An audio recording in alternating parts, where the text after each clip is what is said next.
ہدایت کے اصول کیا ہیں جی؟ پہلی بات تو یہ ذہن نشین رہے، ہدایت دے وہی سکتا ہے جس نے پہلے ہدایت کو طلب کیا ہو۔ عطا کرنے کی دینے کی باری بعد میں آتی ہے، لیکن پہلے انسان کو اس چیز کا حامل ہونا چاہیے۔ اور ہدایت کا اصول یہ ہے کہ جیسا کہ اللہ بادشاہ جی نے ارشاد فرما دیا ہے کہ من یہد اللہ فہو المہتد، ہدایت وہی پائے گا جسے اللہ ہدایت دے گا۔ اس کا بھی ایک اصول ہے، یہ تو بڑی عجیب سی اس میں ایک انڈرسٹینڈنگ آتی ہے۔ اس کا مطلب ہے کہ جن کو اللہ نے ہدایت نہیں دی تو وہ ہدایت پر نہیں آئے، تو پھر ان لوگوں کا کیا قصور؟ میں اس بات کو واضح کر دوں کہ اگر اللہ بادشاہ جی نے کہا ہے من یہد اللہ فہو المہتد، کہ جسے اللہ ہدایت دے وہی ہدایت پاتا ہے، اس میں قرآن مجید کا ایک اور حکم موجود ہے کہ ان اللہ یہدی من یرید، بے شک اللہ ہدایت اسے دیتا ہے جو ہدایت لینے کا ارادہ رکھتا ہے۔ اس میں بالکل یہ نہیں سمجھا جاتا، وہاں جو من یہد اللہ فہو المہتد کی بات کی ہے اس میں طلبگار کی طلب شامل ہے کہ جب طلبگار کی طلب شامل ہو تو خدا پھر اسے ہدایت دیا کرتا ہے۔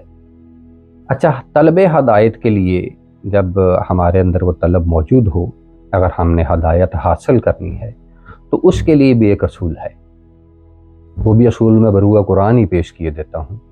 جس طرح سورۃ البقرہ کی ابتدا میں ہی اللہ بادشاہ جی نے ارشاد فرمایا کہ ذالک الکتاب لا ریب فیہ ھدی للمتقین، یہ وہ کتاب ہے کہ جس میں کوئی شک کی گنجائش موجود نہیں، یہ ہدایت دیتی ہے متقین کو۔ وہ یہاں ایک استنباط اور ہم اخذ کر سکتے ہیں، ایک بات اور سامنے آ گئی اس ضمن میں کہ ہدایت کے لیے تقوی شرط اول ٹھہرے گی۔ اب تقوی کس ضمن میں، کس پوائنٹ آف ویو سے؟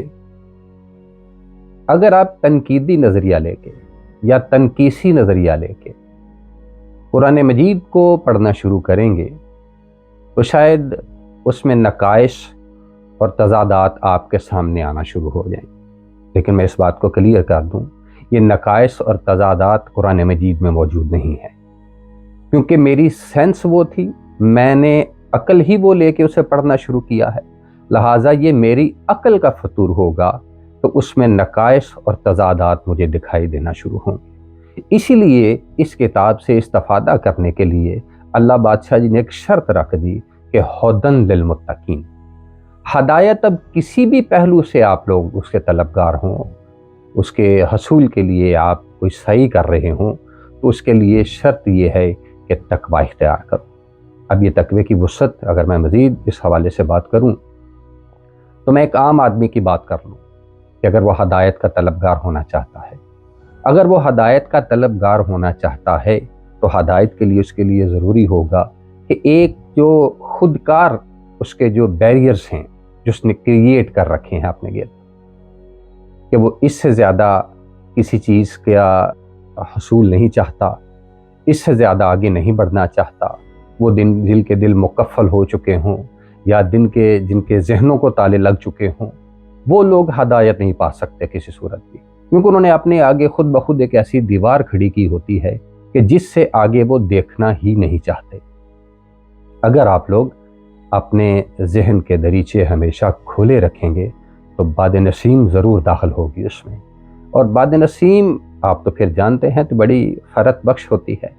اگر آپ محصور ہو کر رہیں گے اپنی ہی کریٹ کردہ، اپنی ہی بنائی ہوئی دیواروں میں کہ میں اس سے زیادہ اور کچھ نہیں جاننا چاہتا، یا جو کچھ میرے پاس ہے وہی صحیح ہے، وہ کلی طور پر ہے، تو بلیو می آپ کسی صورت بھی ہدایت حاصل نہیں کر سکتے۔ اگر آپ ہدایت کے طلبگار ہیں، اپنے ذہنوں کو کھلا رکھنا ہوگا، تصویر کا ایک رخ اگر آپ کے پاس موجود ہے تو جب تک दूसरे तस्वीर का जो रुख है वो आप तक ना पहुंचे या आप ना देख लें, तो ये फैसला करना कि जो कुछ आपके पास है वो सही है, ये बुनियादी तौर पर गलत है। जब आपके पास एक कंपैरेटिव स्टडी होगी, आप अगर हदायत के तलबगार हैं, तो आपको चाहिए कि जो सवाल आपका है, जो आपके जहन में खलश है, उस खलश को लेके, उस सवाल को लेके जब आप आगे बढ़ते जाएंगे, तो और से ज़्यादा वो सवाल के जवाबात जब आप तक पहुँचेंगे, तो फिर आपके लिए ये बात आसान हो जाएगी, ये फैसला करना आपके लिए आसान हो जाएगा कि इन जवाबात में से करीने अक्ल कौन सा है, इन जवाबात में से सबसे सही कौन सा है। और सीखने के लिए मेरी बात याद रखिएगा, मैं हमेशा एक बात किया करता हूँ कि जानना बड़ा ज़रूरी है, लेकिन महज जानना कोई माने नहीं रखता। ऐसा जानना जो हिकमत आमेज हो, जिसमें हिकमत शामिल हो, वो ही आपके लिए फ़ायदेमंद हो सकता है। इंतशार को फैलाना, लोगों के अपने बैरियर्स लोगों के आगे रख के, बिल्कुल जिस तरह अपने गिर्द एक बैरियर क्रिएट किया है, कुछ दीवारें अपने गिर्द खड़ी की हैं, इसी तरह लोगों के गिर्द भी दीवारें खड़ी कर दें, तो उनकी मिसाल बिल्कुल एक कुएं के मेंढक जैसी होगी कि जो उससे बाहर नहीं निकलना चाहता, और उसके लिए कुली कायनात वही होती है। जब आप बाहर निकलेंगे, अरे आप तो किसी एक कमरे में, अगर तंग कमरे में बंद हो जाए तो सफोकेशन तो उसके अंदर हो जाया करती है, घुटन तो उसके अंदर मौजूद होती है। उसके लिए भी वेंटिलेशन ज़रूरी होती है, उसके लिए भी हवा का जो गुज़र है ज़रूरी होता है, ताकि कमरे का माहौल फरहत बख्श रहे। जब आप अपने जहन के दरीचों को खुला रखेंगे, हर नई आने वाली बात को अपने जहन से गुजरने देंगे, तो एक तो आपको फरहत का एहसास भी होगा और आप एक अच्छे फैसले तक पहुंच जाएंगे। तलब हदायत के लिए ये बात बहुत लाज़मी है। अब रही बात, इसमें मैं इसका पहलू एक और पेश कर दूं कि हदायत तलब किससे की जाए। ये भी बड़ा ज़रूरी अमर है। जैसा कि मैंने कहा, बयान किया है कि तलब हदायत को जो असूल मैंने बताए हैं, अब जो तलब हदायत के असूल मैंने बताए हैं, उसका खासा देख लिया जाए कि जिससे आप हदायत तलब कर रहे हैं, क्या ये सलाहियतें उसके अंदर मौजूद हैं? क्या वो जो कुछ जानता है, अपने उस जानने की बुनियाद पर मुझे इल्म वो जो दे रहा है, मुझे हदायत वो जो दे रहा है, वो हदायत दीवारें खड़ी करने वाली हैं या मेरे लिए रास्ता खोलने वाली है? क्योंकि हदायत गुमराही से बाहर निकालने के लिए होती है, हदायत आपको एक नया रास्ता दिखाने के लिए होती है, हदायत आपके लिए दीवारें खड़ी करने के लिए नहीं होती किसी सूरत भी। लिहाजा हादी बरहक होता ही वो है जो रुके हुओं को रास्ता दिखाए। सिरात मुस्तकीम के हम हमेशा एहदनस सिरातल मुस्तकीम, अल्लाह बादशाह जिसे हम कहते हैं कि हमें सीधा रास्ता दिखा। मुझे मुर्शिद मुर्शदां सैयद तनवीर सिब्तैन नकवी नव्वरल्लाहु मरकदहू की बात याद आ गई। वो कहने लगे, हम तो हर नमाज में खुदा से तलब करते हैं कि अल्लाह बादशाह जी हमें सीधा रास्ता दिखाइए। हमने मंजिल कभी तलब नहीं की, हमने हमेशा हदायत का रास्ता तलब किया है। और याद रखना, जो दीवारें खड़ी करे वो तो रुक गया होता है, और जो रुका हुआ हो वो फॉलो मी कह ही नहीं सकता। सिरात एक रास्ता है, और रास्ता रुकने के लिए नहीं, चलने के लिए होता है।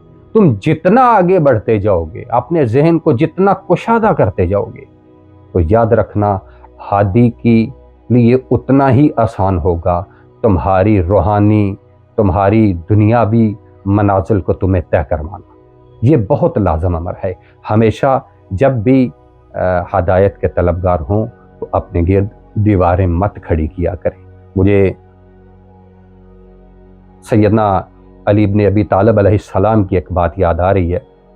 मैं अक्सर इस बात को भी मेंशन किया करता हूँ कि मौला ने बड़ा खूबसूरत एक कौल फरमाया है इस हवाले से कि हदायत तलब किन से की जाए।